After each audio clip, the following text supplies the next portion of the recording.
ಎಲ್ಲರಿಗೂ ನಮಸ್ಕಾರ. ಡೆಲ್ಲಿ ಡೈರೀಸ್ ಬಗ್ಗೆ ಹೇಳ್ತೇನೆ. ನಾನು ಡೆಲ್ಲಿ ಒಳಗೆ ಓಡಾಡಿದ ಜಾಗ ಒಳಗೆ ಈಗ ಕಾನ್ಸ್ಟಿಟ್ಯೂಷನ್ ಬಗ್ಗೆ ನಿಮಗೆ ಹೇಗೆ ಬಂತು, ಇದಕ್ಕೆ ಯಾರು ಮೆಂಬರ್ಸ್ ಇದ್ದರು, ಆಮೇಲೆ ಯಾವ ಥರ ಅವ್ರು ವರ್ಕ್ ಮಾಡಿದರು ಅನ್ನೋದು ಎಲ್ಲ ನೀವು ತಿಳ್ಕೊಬೇಕಂದ್ರೆ, ನಿಮ್ಮ ಪ್ರೈಮ್ ಮಿನಿಸ್ಟರ್ದು ಪ್ರೆಸಿಡೆಂಟ್ ಎಲ್ಲ ಹಿಸ್ಟ್ರಿ ತಿಳ್ಕೊಬೇಕಂದ್ರೆ ನೀವು ಈ 2 ಜಾಗಕ್ಕೆ must visit when you go to Delhi.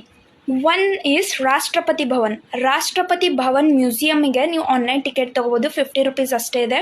So ಅಲ್ಲಿ ನಿಮಗೆ ಫುಲ್ ಹಿಸ್ಟ್ರಿ ಗೊತ್ತಾಗುತ್ತೆ. ಪ್ರೆಸಿಡೆಂಟಿಗೆ ಏನು ಗಿಫ್ಟ್ ಬಂತು, ಅವ್ರು ಏನು ಮಾಡಿದರು, ಅವ್ರ ಬಟ್ಟೆ ಎಲ್ಲನೂ ನಿಮಗೆ ಸಿಗತ್ತೆ ಅಲ್ಲಿ ನೋಡೋಕ್ಕೆ.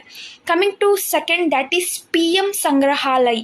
ಅಲ್ಲಿ ಜವಾಹರ್ಲಾಲ್ ನೆಹರು ಇಟ್ಕೊಂಡು ಮೋದಿವರೆಗೂ ಎಲ್ಲ ಯಾರ್ಯಾರು ಎಷ್ಟು ಕಾಂಟ್ರಿಬ್ಯೂಷನ್ ಮಾಡಿದ್ದಾರೆ, ಎಷ್ಟೆಲ್ಲ ನೇಷನ್ ಸಲುವಾಗಿ ಯಾವುದೆಲ್ಲ ಆಪ್ರೇಷನ್ಸ್ ಮಾಡಿದರು, ಫಾರ್ ಎಕ್ಸಾಂಪಲ್ ಪೋಖ್ರನ್, ಆಮೇಲೆ ಆಪ್ರೇಷನ್ ಶಕ್ತಿ, ಈ ಥರ ಎಲ್ಲ detail A to Z detailing ಇದೆ. ಆಮೇಲೆ ಫುಲ್ ಡಿಜಿಟಲ್ ಇಂಡಿಯಾ ಮಾಡಿಬಿಟ್ಟಿದ್ದಾರೆ.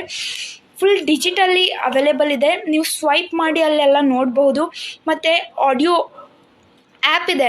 ಆ ಆಡಿಯೋ ಒಳಗೆ ನೀವು ಆ ಆಡಿಯೋ ನಂಬರ್ ಹಾಕಿದರೆ ಕೂಡ ನಿಮಗೆ ಅಲ್ಲಿ ಏನಿದೆ ಅನ್ನೋದು ಎಕ್ಸ್ಪ್ಲನೇಷನ್ ಸಿಗುತ್ತೆ. ಸೊ PM ಸಂಗ್ರಹಾಲಯಗೆ 100 rupees. Do visit when you come to Delhi. Thank you.